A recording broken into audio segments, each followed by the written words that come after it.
Yo, it's Rick Williams Dawn. That was a weird sounding yo. So, I'm going to be doing another new type of video. It's a review. I've been meaning to do this kind of video for a while, since I always mention my gaming trinity, and I even made a discussion video on that, but I've got to at least use it myself if I'm going to talk about it. So today I'm going to be reviewing Splatoon as a whole. Yep, both games and the Octo expansion, all at once. Minus like the 3 games, honestly. Why am I so late to this bandwagon? Well, to be honest, when Splatoon first came out, and even when the second game released, I couldn't be bothered. I honestly have a bias against shooters. I don't like them. It's a very heavy bias. Games like Call of Duty and Battlefield have colored my view to all shooters, you know, kind of make them all seem like the same thing. Bland and undesirable. Now, I know it's a bad view to have, and Splatoon helped me realize that it's a bit better. But when it first came out, I literally looked at it and went, hey, Nintendo's trying a Call of Duty thing now. And then just moved on. That didn't stop me from buying the merchandise, by the way. I have a Splatoon Switch case, Joy-Cons, analog stick grips, controller, a hybrid case too, actually. It's ridiculous. It was ridiculous at the time, but now it's justified. After the fact. So like a year after the second game came out, someone happened to tell me that Splatoon had a story. And that, you know, Splatoon 2's story was connected. I immediately looked at him and I bought the second game. I didn't touch it though because I play all my games in chronological order. Then months later I bought the first game too, so I could finally get started. It took me 3 days to marathon the crap out of the games and the Octo expansion, and let me tell you, worth it. Now enough with my backstory with the game. Let's go to the review part. I'm not going to touch the multiplayer part of the game. I couldn't do it justice since I'm really bad at it. Also, my reviewing system doesn't work for multiplayer, as I said back in the discussion video. It's fun, that's about all I can say about it. Now to start the review off with the story mode of the first game.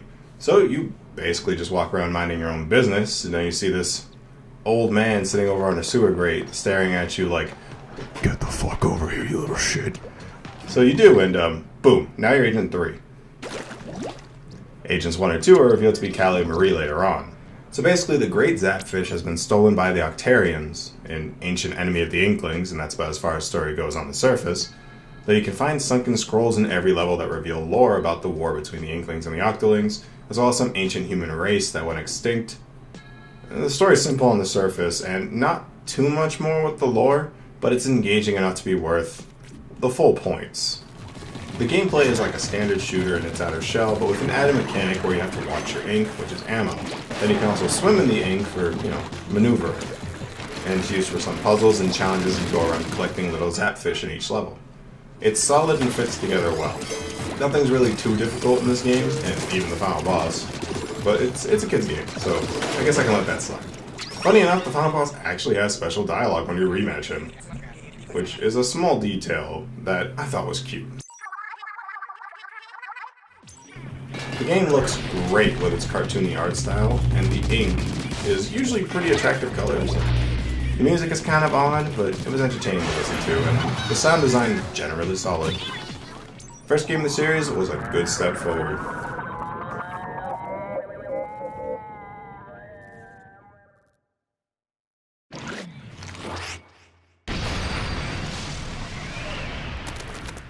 Jumping into the second game, a lot of stuff stays the same, though now we're in a different hub world, and the newscasters Callie and Marie are gone. The new ones are Pearl and Marina.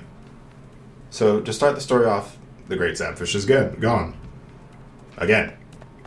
Callie, aka Agent 1, has also vanished this time. So, that's a thing.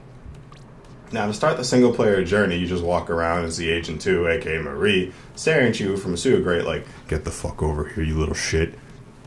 Does this run in the family? Well, you go down in there and she basically says Agent 3 is missing and so is Captain Cuttlefish. Is it me or is everything going missing? Next thing you know, I'll go missing. So Mary dubs you Agent 4, and you basically do the same shit you did in the first game. Dialogue's pretty nice, and the levels are aesthetically pleasing. I forgot to mention it for the first game, but all the levels are actually underground bases? Living spaces. Underground somethings for the Octarians, which makes it even weirder that some of the aesthetics include a beach and city zone. I think some of them you might include a game. Still, looks good and has varied design though. So it gets a pass. The second game definitely stepped up the difficulty. I actually struggled with some of these levels, and the introduction of other weapons in the story mode was a great touch. DJ Octavian is kind of a shorter fight, but about the same difficulty. Still has different dialogue for a rematch though. Turn them into calamari. I just noticed that our names together are... Hold up. First of all, you just noticed that? Second, you eat calamari? As in, like, fish eggs? No, wait. Salmon run. Never mind. Checks out. So all in all, I'd say the story mode of Splatoon 2 did what a sequel was supposed to do. Be better than its predecessor by jumping off of the groundwork it set.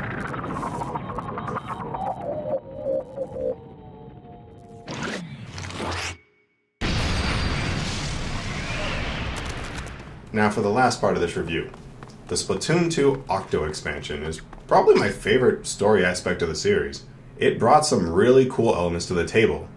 So to start, you wake up as an Octoling, you know, those things you probably killed 100 of in passing. You have no memories, and you can run into... Oh, hey, is that Captain Cuttlefish? He claims you fought Agent 3 and fell in some deep metro, and you're told by a telephone to collect the 4 Thangs, so you can go back to the surface. How do you find the 4 Thangs? By doing a fuck ton of challenges. There are 80 of them. Mostly optional, but I did all of them anyways because I thought it was worth my time. Pearl and Marina are also here through a walkie-talkie type thing. They offer some dialogue, some choice dialogue, that was fun to listen to. Once you gather the MacGuffins, they form a teleportation device. Does that thing look like a blender to anyone else? Oh god, it is a blender. Oh hey, it's Agent 3.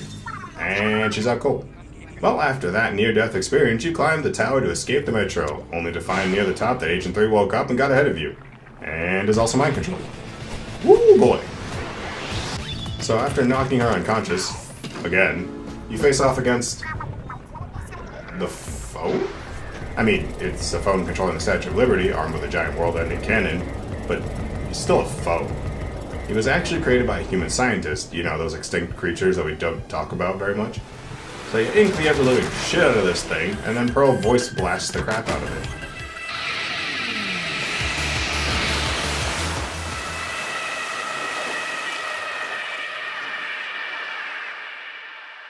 And there you go. You ride off into the sunset having saved the world. Boom. Best story out of 3 entries in this series, I'd have to say. Most interesting and epic feeling. The gameplay is the same as before, but with the broken up challenges, the difficulty's kind of all over the place. There were some that were really, really hard, but satisfying.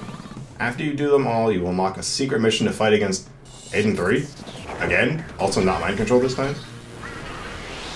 I mean, this shouldn't be too... What?